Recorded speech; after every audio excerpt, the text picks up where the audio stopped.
எவ்வளவு வியாதிகள் வந்தாலும் வாதைகள் வந்தாலும் பாதையை உண்டு பண்ணுகிற தேவன் நம்மோடு இருக்கும் போது எதை கண்டும் நம்ம கலங்க வேண்டிய அவசியமே இல்லை.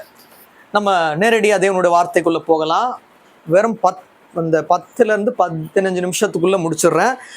என்ன தேவன் இன்னைக்கு வார்த்தை கொடுக்க போறாருன்னா, அந்த வார்த்தை ரொம்ப ரொம்ப உங்களுக்கு ஒரு பிரயோஜனமான வார்த்தையா இருக்கும். வெள்ளம் போல் சத்துரு வரும்போது கர்த்தருடைய ஆவியானவர் அவனுக்கு விரோதமாய் கொடியேற்றுவார். இதுதான் தேவன் தரும் வார்த்தை. எப்படி வரானா, வெள்ளம் போல வருவான், ஆனா தேவன் ஏற்றுவார், கொடியேற்றுவார். அப்படின்னு என்ன அர்த்தம்? நமக்கு தான் வெற்றி அப்படின்னு சொல்றாரு.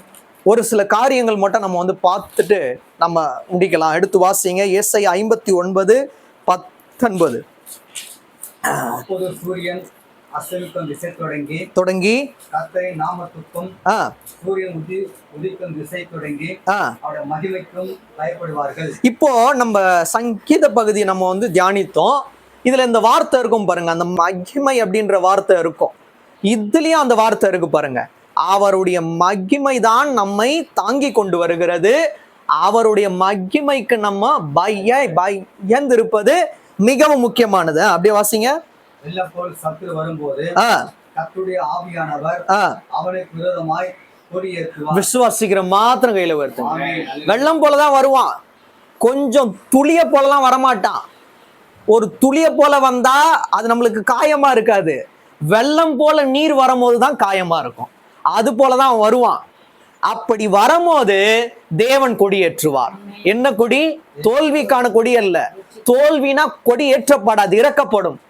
வெற்றினாதான் கொடி ஏற்றப்படும். நான் விசுவாசிக்கிறேன், நமக்கு தேவன் கொடியேற்ற வல்லவராய் இருக்கிறார். எடுத்து நீங்க வாசிங்க. அதே 59:21. உன்மேல் இருக்கிற என் ஆவியும். என்ன ஆவி இருக்கு? பரிசுத்த ஆவி இருக்குன்னு சொல்றவங்க மாத்திரம் கையில வருதுங்க. உன்மேல் இருக்கிற என் ஆவியும்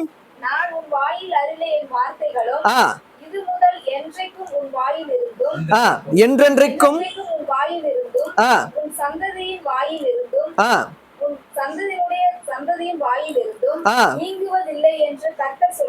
கர்த்தர் சொல்லுகிறார். கண்டிப்பாக தேவன் நம்முடைய வாழ்க்கையில் கொடியேற்றுவார். ஆனா ஒரு சில காரியங்களை நாம் செய்வது மிகவும் முக்கியமானது. ஒன்று, அவருடைய ஆவி என்ன பண்ணக்கூடாது, ஒரு நாளும் விலக்கி வைக்க கூடாது. அவருடைய வார்த்தையை நம்மளோட வாயிலிருந்து ஒரு நாளும் நீக்கி வாழக்கூடாது. ஃபர்ஸ்ட் எழுதிக்கங்க. அவருடைய ஆவியை ஒரு நாளும் நம்மளோட வாழ்க்கையிலிருந்து நீக்கி வாழக்கூடாது. அவருடைய வார்த்தையை நம்மளோட வாயிலிருந்து ஒரு நாளும் நீக்க கூடாது. அப்ப ரெண்டு ரொம்பவும் முக்கியமானது. அவருடைய ஆவி, அவருடைய வார்த்தை. அவருடைய ஆவி நம்மளுடைய இருதயத்துல இருக்கணும், அவருடைய வார்த்தை நம்மளுடைய வாயில இருக்கணும். அவருடைய ஆவி நம்மளுடைய இருதயத்தில் இருந்தாதான் நம்ம வாயிலிருந்து என்ன வார்த்தை வரும்? ஆவிக்குரிய வார்த்தை வருமா, மாம்சத்துக்குரிய வார்த்தை வருமா? ஆவிக்குரிய வார்த்தை வரணும்னா இருதயத்துல ஆவியானவர் தான் ஆளுகை செய்யணும். அப்ப ஆவியும் வார்த்தையும் உங்களை விட்டு நீங்க கூடாது. ஆவி உங்களுடைய இருதயத்தை விட்டு நீங்க கூடாது, வார்த்தை உங்களுடைய வாயை விட்டு நீங்க கூடாது. அது மட்டும் இல்ல, நீங்க மட்டும் இல்ல, உங்களுடைய சந்ததியை என்ன பண்ணுமா? அந்த ஆவியை ஏற்றுக்கொண்டு வாழணும், அவரோட வார்த்தையை ஏற்றுக்கொண்டு வாழணும். அப்படியே வாசிங்க. அது எனக்கு அவர்களோடு இருக்கும். இதுதான் உடன்படிக்கை. இந்த உடன்படிக்கை தான் அவர் என்ன பண்றாரு, உண்டு பண்றாரு. இந்த உடன்படிக்கைக்கு நீங்க கீழ்ப்படிந்து வாழும் போதுதான் சத்துரு வெள்ளம் போல வரும்போது கர்த்தருடைய ஆவியானவர் கண்டிப்பாய் கொடியேற்றுவார். என்ன? ஆவியும் வார்த்தையும் உங்களை விட்டு விலகவே கூடாது. எங்க போனாலும் ஆவிதான் உங்களை நடத்தணும். எந்த இடத்துக்கு போனாலும் ஆவிக்குரிய வார்த்தையை தான் பேசணும். மற்றவங்க மாம்சத்துல இருக்காங்க, நான் ஆவியில இருக்கேன், நான் எப்படி அவங்க கிட்ட ஆவிக்குரிய வார்த்தை வந்து பேசுவேன் அப்படின்னா, ஆவிக்குரிய வார்த்தை அப்படின்னா வெறும் வேத வசனம் மட்டும் இல்லை. ஆவியில நீங்க நடக்கும் போது தீமையான வார்த்தைகளை உங்கள் இடத்துல இருந்து விளக்குவாரு, நன்மையான வார்த்தைகளே பேசுவீங்க. அப்ப ஆவிக்குரிய வாழ்க்கையில இருக்கும் போது ஆவிக்குரிய வார்த்தையும் உங்களோடு இருக்கும், நன்மையான வார்த்தையும் இருக்கும். எந்த வார்த்தை இருக்கக்கூடாது? தீமையான வார்த்தைகள் எதுவுமே இருக்கக்கூடாது. இரண்டு ரொம்ப முக்கியமானது. இன்னொன்னு கூட எடுத்து வாசிங்க. ஏசாயா 60:1-2. எழும்பி பிரகாசி, ஆ. உன் ஒளி வந்தது. ஆ. கர்த்தருடைய மகிமை உன்மேல் உதித்தது. எழும்பி பிரகாசி, ஒளி வந்தது. உங்களுடைய வாழ்க்கையில ஆவி இருக்கு, அவரோட வார்த்தை இருக்கு, ஒளி இல்லைன்னு வைங்களேன், உங்களுடைய வீடும் உங்களுடைய இருதயமோ இருளாயிடும். சில இடத்துல இருள் இருக்கிற மாதிரி இருக்கும், ஆனா தேவன் அங்க வெளிச்சமா இருப்பார். சில இடத்துல வெளிச்சம் இருக்கும், ஆனா இருள் போலவே இருக்கும். அப்ப என்ன, பிசாசு ஆளுகை செய்யறான். நமக்கு என்ன இருக்கணும், இருள்லயும் தேவன் வெளிச்சமா இருக்கணும், ரெண்டுமே இருக்கணும். என்ன இருக்கணும், அவரே நீ நித்திய வெளிச்சமா இருக்கணும். இருளான வாழ்வுல கூட அது ஆண்டவராக இயேசு கிறிஸ்துவை பிரகாசிக்கிற சூரியனா இருக்கணும். உங்களோட வாழ்க்கையில இருளான வாழ்க்கையா இருக்கலாம், ஆனா தேவன் உங்களுக்கு ஒரு ஒளியை தர வல்லவரா இருக்கிறார். எழும்பி பிரகாசி, உன் ஒளி வந்தது. அப்ப இப்ப எப்படி இருக்கீங்க, வியாதியில படுத்துட்டு இருக்கீங்க, பிசாசோட கட்டுல என்ன பண்ணிருக்கீங்க, சூழ்ந்து இருக்கிறீங்க. உங்களை தேவன் சொல்றாரு, எழும்பி பிரகாசி, ஒளி வந்தது. ஒளி வரணும். அப்படி ஒளி வந்தாதான் பிசாசு கிட்ட இருந்து தேவன் என்ன பண்ணுவார், உங்களுக்கு ஒரு பெரிய விடுதலை தர வல்லவரா இருக்கிறார். கர்த்தருடைய மகிமை உண்மையில் உதித்தது. ஏன், அந்த மகிமைக்கு நீங்க பயந்து இருக்கீங்க. அங்க பார்த்தோம் பாத்தீங்களா 19ல, அது பாருங்க, சூரியன் உதிக்கும் திசை தொடங்கி அவருடைய மகிமைக்கும் பயப்படுவார்கள். 19ல இருக்கு பாருங்க.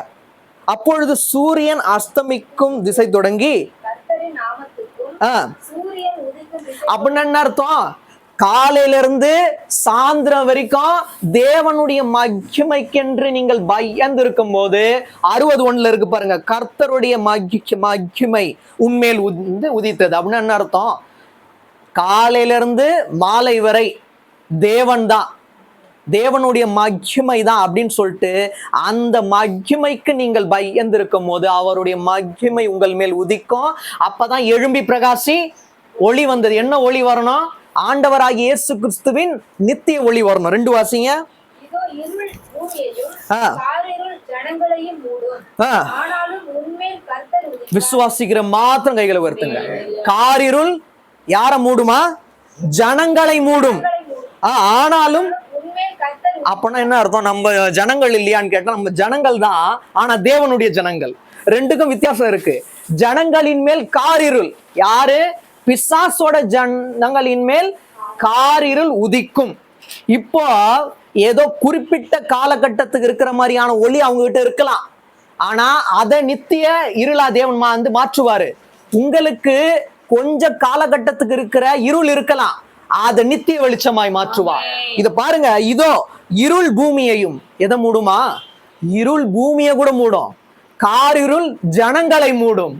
ஆனால் வாசிங்க, ஆனாலும் ஏன்னா நம்ம இந்த பூமிக்குரியவர்கள் அல்ல, பரலோகத்துக்குரியவர்கள். நமக்கு இருள் அல்ல, வெளிச்சமே தேவன் தர வல்லவராக இருக்கிறார். அவருடைய மேல பார்த்தோம், அவருடைய மகிமை நம்மேல் உதிக்கும். 2வது, அவருடைய மகிமை நம்மேல் காணப்படும். எழுதிக்குங்க, அவருடைய ஒளி நம்மேல் வருமானால், 1 அவருடைய மகிமை நம்மேல் உதிக்கும், 2வது அவருடைய மகிமை நம்மேல் காணப்படும்னா அனைவரும் பார்ப்பாங்க. எப்படி மோசேவை பார்த்தாங்க, பிரகாசமா இருந்தது பாத்தீங்களா, அது போல அவர் நம்மேல் உதித்தால் நம்ம எப்படி இருப்போம், பிரகாசமா. இருள் அடைந்த மாதிரி இருக்கணுமா, பிரகாசமா இருக்கணுமா? அப்ப அவருடைய ஒளி நம்மேல் உதிப்பது மிகவும் முக்கியமானது. ஒரே ஒரு காரியத்தை சொல்லி நான் முடிக்கிறேன். ஏசாயா 55:3.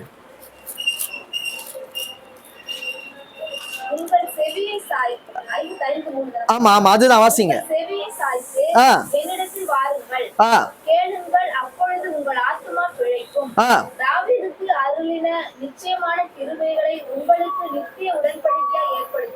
தேவன் சொல்ற 3வது காரியம், 1 பார்த்தோம், ஆவியையும் வார்த்தையையும் ஒரு நாளும் என்ன பண்ணக்கூடாது, நம்ம விட்டு விலக கூடாது. 1. 2வது அவருடைய ஒளி நம்மேல் உதிக்க வேண்டும். 2வது பார்த்தோம். 3வது அவருடைய வார்த்தைக்கு, அவர் என்ன சொல்றாரோ அந்த காரியத்துக்கு நாம் செவி கொடுக்க வேண்டும். தேவனுக்கு செவி கொடுக்க வேண்டும். என்னிடத்தில் வாருங்கள், யார் இடத்துல வரணும், செவி கொடுத்து அவரிடத்துல தான் வரணும். பின்னோக்கி போக கூடாது, முன்னோக்கி தான் வரணும். கேளுங்கள், அப்பொழுது என்ன பிழைக்கணுமா, உங்களுடைய ஆத்துமா பிழைக்க. கேளுங்கள், என்ன கேட்கணும், அவருடைய வார்த்தையை கேட்கணும். என்னோட வாழ்க்கையில நீங்க என்ன செய்ய திட்டம் பண்ணி நீங்க வைத்திருக்கீங்கப்பா, என்னோட வருங்காலம் எப்படி இருக்கும் அப்படின்னு கேட்கும் போது ஒன்னே ஒண்ணு, உன்னோட வருங்காலத்துல அதாவது உன்னுடைய வருங்காலத்தை என்னோட கரத்துல கொடுத்துரு, நான் பார்த்துப்பேன். அதனாலதான் எதிர்காலமும் கையிலே எந்தன் பயம் யாவும் நீங்கியதே, எதிர்காலமும் கையிலே எந்தன் பயம் யாவும் நீங்கியதே, நீர் என் பக்கத்தில் நான் பயப்படேனே, என் துணையாக இருக்கின்றீரே, நீர் என் பக்கத்தில் நான் பயப்படேனே, என் துணையாக இருக்கின்றீரே. நன்றி இயேசுவே, என்னாலும் இயேசுவே, நன்றி இயேசுவே, என்னாலும் இயேசுவே, ஒரு நாளும் என்னை மறவா தெய்வம் நீரே, நன்றியோடு உம்மை துதிக்கிறே. நம்மளுடைய எதிர்காலம் யார் கையில இருக்கு? அப்போ பயம் இருக்கலாமா? ஒரு நாள் இருக்க கூடாது. ஏன்னா கடந்த காலத்துல தேவன் இருந்தார், இந்த காலத்திலையும் தேவன் இருக்கிறார், உங்களுடைய வருங்காலத்திலையும் தேவன் இருப்பார். அதனால நீங்க பயப்படவே கூடாது. அவருடைய கரத்துல கொடுத்துருங்க. அவர் அப்பதான் என்ன பண்ணுவார்? உங்களுடைய வாழ்க்கை நடத்துவார். அதுக்கப்புறமா வெள்ளம் போல சாத்தான் எழும்பி வந்தாலும் கர்த்தருடைய ஆவியானவர் அவனுக்கு விரோதமாய் கண்டிப்பாக கொடியேற்றுவார். ஏன்னா தேவன் என்ன பண்ணுவாரு? நமக்கு விரோதமா எவ்வளவு பேர் எழும்பி வந்தாலும் சும்மா பார்த்துட்டு இருக்கிற தேவன் அல்ல, அவங்களுக்கு விரோதமா எழும்பி வருவார். எழும்பி வந்து நமக்கு தேவன் என்ன பண்ணுவார்? வெற்றியை தர வல்லவரா இருக்கு. கொடி ஏற்றிட்டார், அவ்வளவுதான். நான் விசுவாசிக்கிறேன். கொடி ஏற்றப்பட்டதா இல்லையா அப்படின்னு சொல்லிட்டு நீங்க கேட்கலாம். அவர் எப்போ ஏற்றிட்டாரு, நீங்க எடுத்து தூக்குறதுக்கு தான் நீங்க என்ன பண்றீங்க? தாமதம் பண்ணிட்டே இருக்கீங்க. ஜபத்துல என்ன பண்றீங்க? கொஞ்சம் இப்படி வரீங்க, அப்புறம் சோர்ந்து போயிடுறீங்க. கை வலிக்குதுப்பா அப்படின்னு. தேவன் ஒண்ணுதான் சொல்றாரு, இப்படி ஏற்றி வை.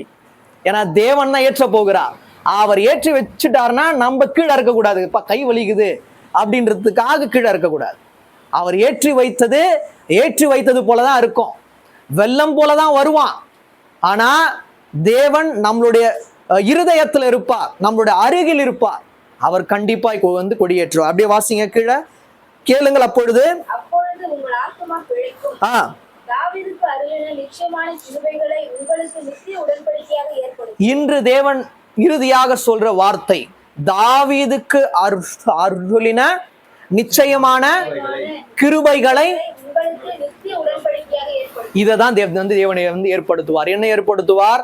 தாவீதுக்கு சொன்ன ஒரு வார்த்தை நீங்க பாத்தீங்க அப்படின்னா, கோலியாத்தை வெற்றி பெறுவான்னு சொல்லிட்டு அங்க இருக்கிற யாருமே நினைச்சு பார்க்கல. ஆனா தேவன் அவனை வெற்றி பெறும்படியாக வைத்தார். அதுதான் நிச்சயமான நித்தியமான உடன்படிக்கை. அவன் கண்டிப்பா வெற்றி பெற்றான்.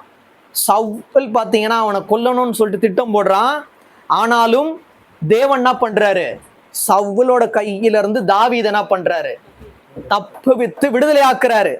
அது மட்டும் இல்லை, எவ்வளவு பெரிய போராட்டங்கள் தாவீதோட வாழ்க்கையில வந்து நேரிட்டது.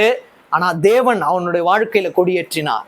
நம்மளோட வாழ்க்கையிலும் தேவன் கொடியேற்ற வல்லவரா இருக்கிற 3 விஷயம் மறக்காதீங்க. சத்துரு நம்மளோட வாழ்க்கையில வெள்ளம் போல எழும்பி வரும்போது கர்த்தர் கொடியேற்ற வேண்டுமானால் ஆவியையும் வார்த்தையையும் ஒரு நாளும் விட்டு விலகாதிருங்கள். 2வது, அவருடைய ஒளி உங்கள் மேல் பிரகாசிக்க வேண்டும். அதுல 2 காரியம் பார்த்தோம். அவருடைய மகிமைக்கென்று நாம் பயந்திருக்கும் போது அவருடைய மகிமை நம்மேல் உதிக்கும், அவருடைய மகிமை நம்மேல் காணப்படும். இங்க பார்த்தோம், ரொம்ப ரொம்ப முக்கியமானது, அவருடைய வார்த்தைக்கும் தேவனுக்கும் நாம் சாய்ப்பது மிகவும் முக்கியமாக இருக்கிறது. அவ்வாறு இருக்கும் போது தேவன் ஒரு வார்த்தையை சொல்றாரு, தாவீதுக்கு அருளின நிச்சயமான கிருபைகளை உங்களுக்கும் அருளுவார், நமக்கும் அருளுவார். அது மட்டும் இல்ல, அதை நித்திய உடன்படிக்கையாக வச்சிருக்காராம். நம்மளோட வாழ்க்கையிலும் அவ்வாறுதான் வைப்பார். எவ்வளவு பேர் முடியாதுன்னு சொல்லலாம், முடியாதுன்னு சொல்லும் போதுதான் முடியும்படியாக தேவன் செய்வார். நேற்று சாயங்காலம் உங்களுக்கு தெரியும், ஒரு மழை வந்தது. மழை வரும்போது தான் உங்களுக்கு ஒரு குளிர்காற்று வரும். ஆனா மழை வராதப்போ உங்களோட வாழ்க்கையில ஏற்காற்றை தேவன் உண்டு பண்ண அவரா இருக்கிறார். யாரால முடியும்? தேவனால தான் முடியும். வெயில் ஜாஸ்தியா இருக்கு, அந்த ஒரு பனி வருமான்னு கேட்டா வரும், தேவனோட வாழ்க்கையில இருந்தா வரும். உங்களோட வாழ்க்கையில வெயிலான நாட்கள் ஜாஸ்தியா இருக்கலாம் அப்படின்னு என்ன அர்த்தம்? பிரச்சனைகள் சூழ்ந்து இருக்கலாம், அதை உறைந்த பனி போல மாற்ற தேவன் வல்லவரா இருக்கிறார். 3 காரியங்களை உங்களோட வாழ்க்கையில நீங்க செய்யுங்க, தேவன் கண்டிப்பாய் உங்களை சாட்சியாய் நிறுத்துவார். நீங்க சொல்லும் போது ஆரம்பத்துல வெள்ளம் போல சாத்தான் எங்களோட வாழ்க்கையில தினம் தினம் எழும்பி வந்தான். ஆனால் கர்த்தருடைய ஆவியானவர் அவனுக்கு விரோதமாய் கொடியேற்றினார். எங்களுக்கோ வெற்றி, பிசாசுக்கோ தோல்வி அப்படின்னு சொல்லக்கூடிய நாட்கள் விரைந்து வரப்போகிறது. கண்களை மூடலாம். அன்பின் பிதாவே, ஆசீர்வதிக்க